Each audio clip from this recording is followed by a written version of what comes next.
सावित्री 2 बेटों की माँ थी। उसे इस बात पर बड़ा घमंड था। वो मानती थी कि बेटे घर की शान होते हैं। ये ले सावित्री, मिठाई खा, मेरे यहाँ पोती पैदा हुई है।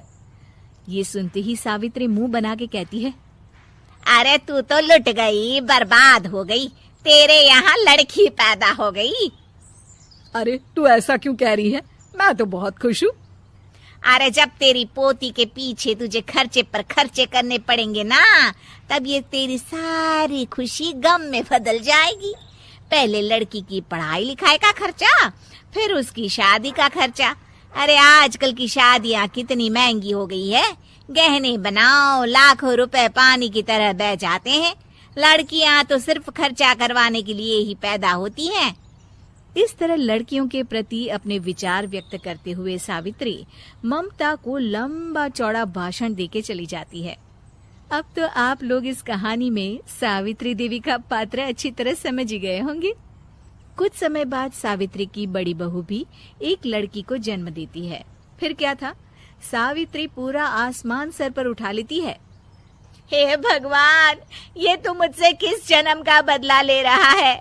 अरे मैं तो मंदिर में रोज आकर तुझसे कहती तो थी कि मुझे एक पोता चाहिए, और तूने मुझे पोती दे दी। इतनी मिठाइयाँ और प्रसाद चढ़ाने का क्या फायदा हुआ? तभी सावित्री की बहू निशा कहती है, क्या माँ जी, आप भी इतनी सी बात पर नाराज हो गई हैं? देखिए तो आपकी पोती कितनी सुंदर है, बिल्कुल आप पर गई है।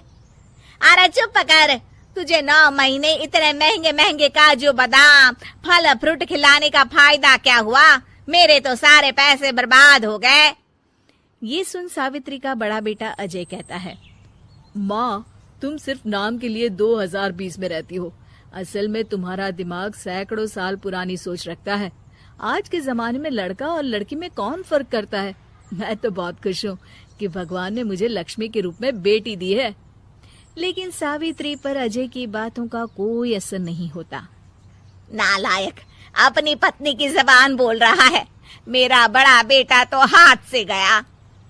लेकिन सावित्री देवी हार मानने वाली नहीं थी।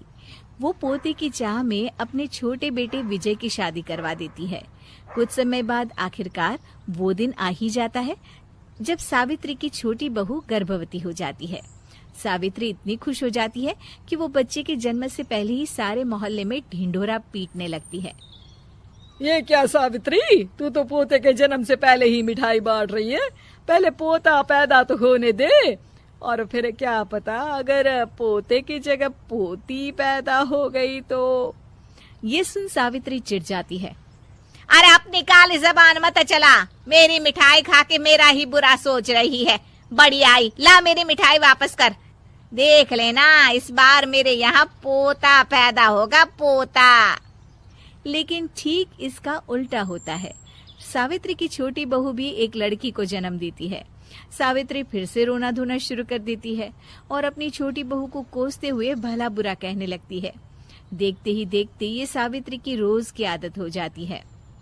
एक दिन उसकी इस आदत से परेशान होकर विजय अपने भाई अजय से कहता है, भैया, माँ खुद एक औरत होकर हमारी बेटियों को पसंद नहीं करती, उल्टा उन्हें रोज कोसती रहती है। मुझे माँ की यह आदत बिल्कुल पसंद नहीं आती। अरे तू ठीक कहता है, मैं भी अब माँ से तंग आ गया हूँ। अच्छा, तो अब तुम दोनों इस तरह पीठ पीछे मेरी बुराई भी करने लग गए हो?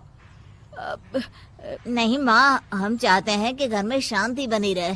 हमें हमारी बेटियाँ बहुत प्यारी है। मैं नहीं चाहता कि वह तुम्हारे ताने सुन सुन कर बड़ी हो, और इसीलिए हम दोनों ये घर छोड़कर चले जाएंगे। हाँ माँ, मैं भैया की बात से सहमत हूँ। जब तुम इस घर में अकेली रहोगी तब तुम्हें अपनों की कीमत का एहसास होगा। अपने दोनों बेटों के मुंह से अपनी माँ के लिए इतने कठोर शब्द सुन सावित्री भावुक और रुआंसी होकर कहती है, क्या सच में तुम दोनों मुझे इस घर में अकेली छोड़कर चले जाओगे? हाँ माँ। हाँ माँ, अब पानी सर के ऊपर जा चुका है। मैं तुम दोनों के बिना नहीं रह सकती। अपनी सास के आंसू देख अजय और विजय की पत्नी अपने पतियों से लड़ पड़ती है। अरे जिसे जाना है वो जाए, मैं माँ जी को छोड़कर कहीं नहीं जाने वाली। भाभी, आप ये क्या कह रही हैं? वही जो तुम सुन रहे हो। दीदी बिल्कुल सही कह रही है। हम बेटियों के संस्कार हमें सिखाते हैं कि सास माँ समान नहीं बल्कि माँ ही होती है और उस माँ की जिंदगी भर सेवा की जाती है। बेटे अपना फर्ज भूल सकते हैं, लेकिन बेटियां नहीं। आप दोनों शौक से जा सकते हैं। माँ जी, हम दोनों के रहते आपको किसी बात की फिक्र करने की जरूरत नहीं।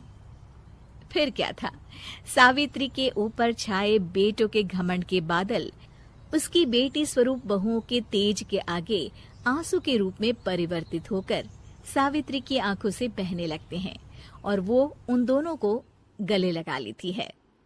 मैं जिंदगी भर बेटियों को कोसती रही, लेकिन आज तुम दोनों को देख मुझे